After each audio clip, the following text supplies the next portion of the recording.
ฟูเรื่องลงลึกนะเพราะน้ำมันลึกลงแค่ตรงนี้แหละ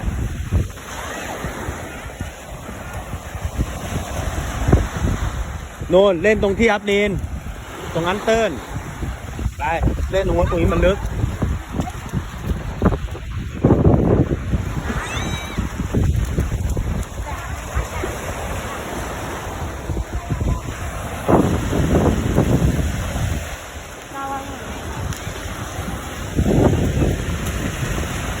อัพลีน